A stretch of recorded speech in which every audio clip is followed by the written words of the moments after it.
Okay, let's take a look. Today, high temperature just a little bit below average. Average is 96. I think we'll hit about 94. Record high 106 back in 2024. This time last year, it was just hot as can be.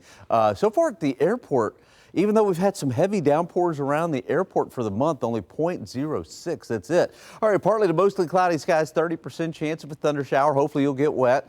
And then this evening, I know it's Friday night, I think once we get to about 8:30, any kind of showers that develop will likely dissipate, and then temperatures will be in the 80s under partly cloudy skies tonight.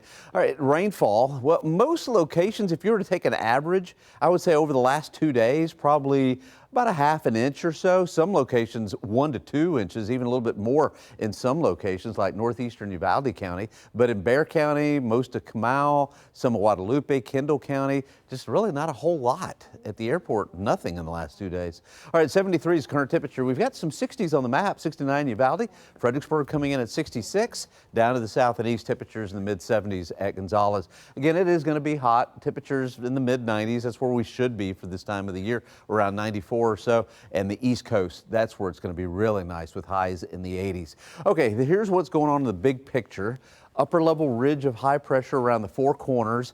We've got a northeasterly flow like this, southwesterly flow, kind of a shear axis. We've got other kind of boundaries and moisture to work with. So 30% chance of rain today, 30% chance tomorrow. And then as we head into Sunday and Monday, I think we take a break for the most part.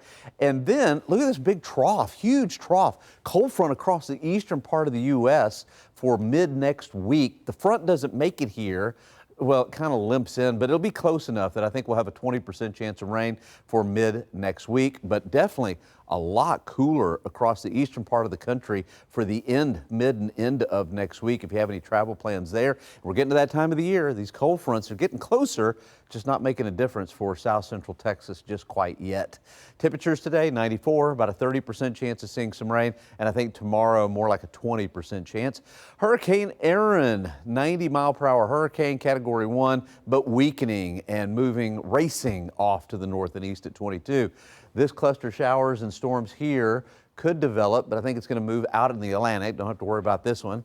And then this system has a chance to develop, kind of a medium type chance, between 40 and 60%. It's low in latitude, but most of the global computer models have the wind shear in the Caribbean just too strong and shearing apart. But we'll see. One thing's for sure, I think it's going to make it to the Caribbean. All right, mold 6,000 in heavy, ragweed is 10 in light. Here's your 14-day. Today, mid 90s, 94. Tomorrow, 95. About a 30% chance today and tomorrow of getting wet. 10% on Sunday. Monday, goose egg. 20% Tuesday, Wednesday with that weak front that kind of limps into the area. And then as we head into next week, most of next week, mid to upper 90s. And the first couple of days of September, perhaps a chance for a shower. All right, you've been busy today, Sarah.